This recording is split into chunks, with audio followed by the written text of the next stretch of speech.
एक दिन गांव में एक अजीब सी औरत आई।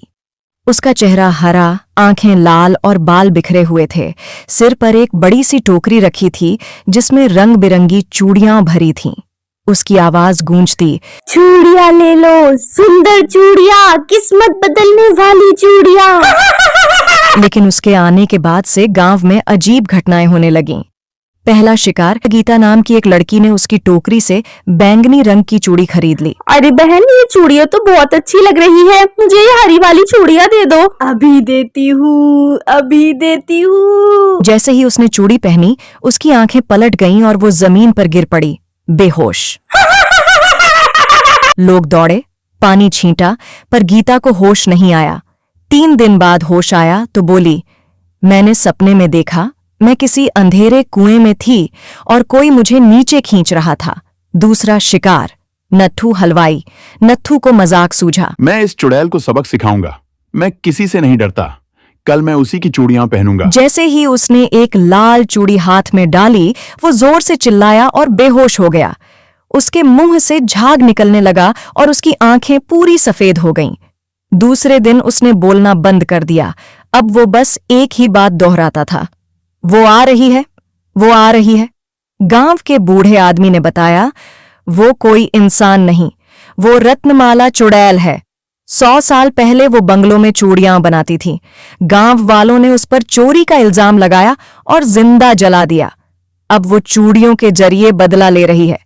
जिसने एक बार चूड़ी पहनी, उसके सपनों में वही एक चेहरा आता, झुलसा हुआ चेहरा, लाल आंखें और वो डरावनी आवाज, तुमने मुझे जलाया, अब मैं सबको जलाऊंगी। गांव में डर का साया छा गया। लोग दरवाजे बंद रखते, बच्चे बाहर नहीं निकलते। लेकिन चुड़ैल रुकने वाली नहीं थी। वो अब घर जाकर चूड़ियां बेचती थी। दरवाजा खटखटाती और बोलती, बहन, जल्दी बाहर आओ और रंग बिरंगी चूड़ियां ले लो। नहीं बहन, तुम जाओ। मुझे चूड़ियां पसंद नहीं है। प्लीज मुझे माफ कर दो। गांव के बुजुर्ग हरिदास ने कहा, रत्नमाला को आग गांव वालों ने नहीं, गांव के जमींदार ने लगवाई थी। उसने चूड़ियों में रत्न चुराकर उसी पर इल्जाम लगा दिया था। अब वो हर उस घर की औरत को निशाना बना रही है जिनके पुरखे उस वक्त चुप थे।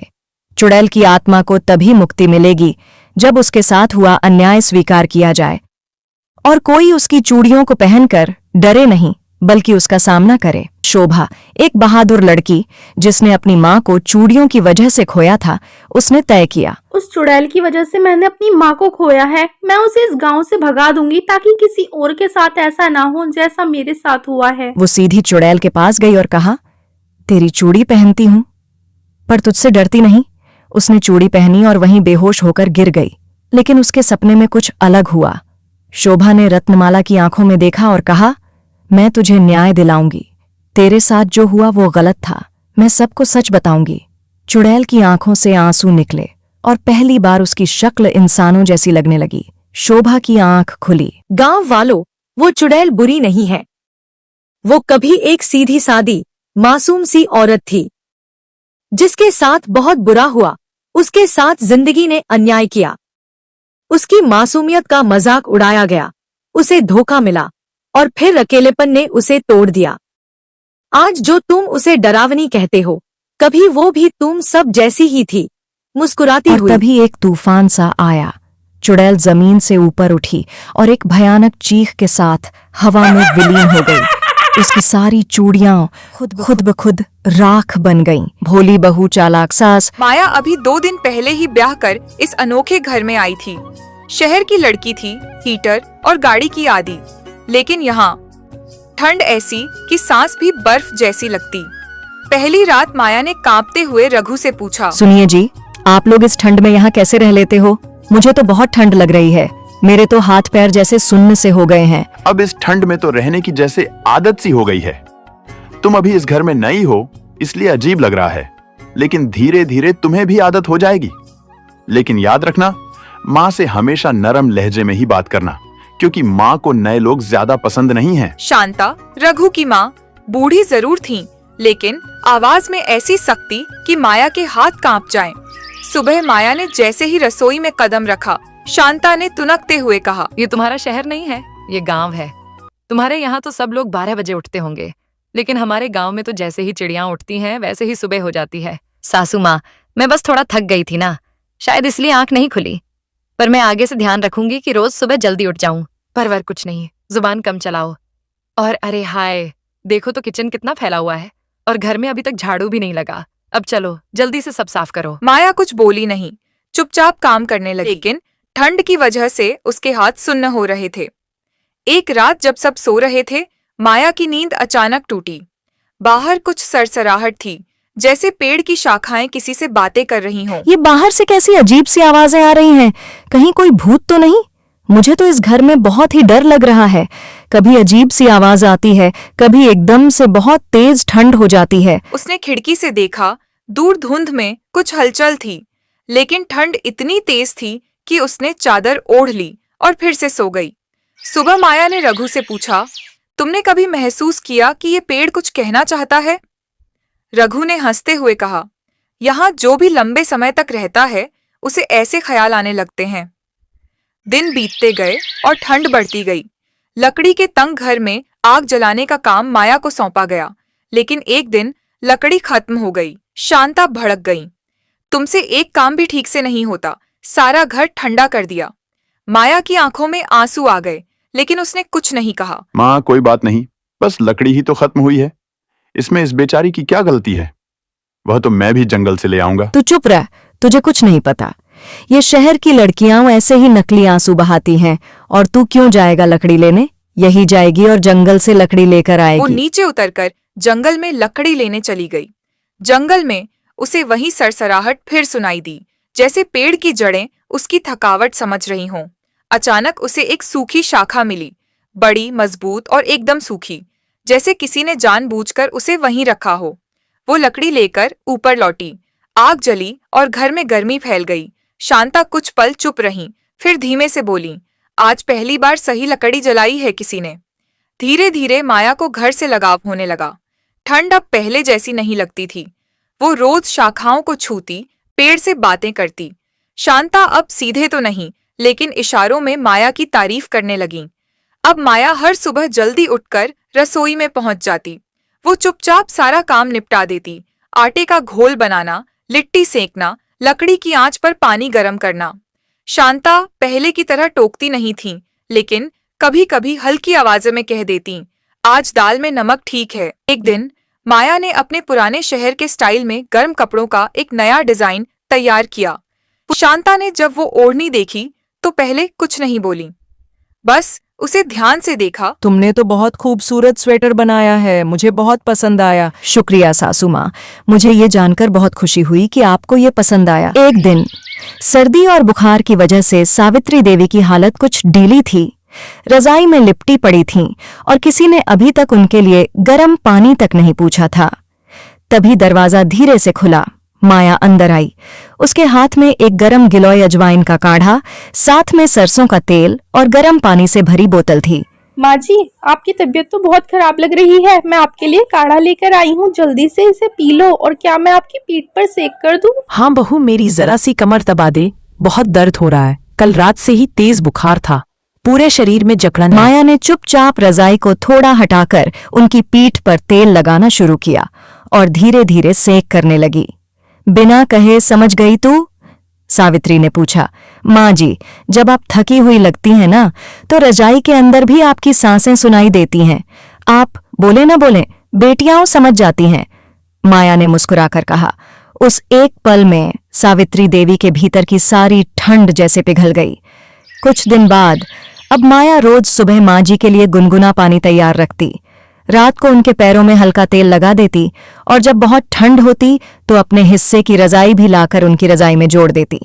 एक रात सावित्री देवी ने माया को अपने पास बुलाया। माया, तू सिर्फ बहू नहीं है, मेरी बेटी है।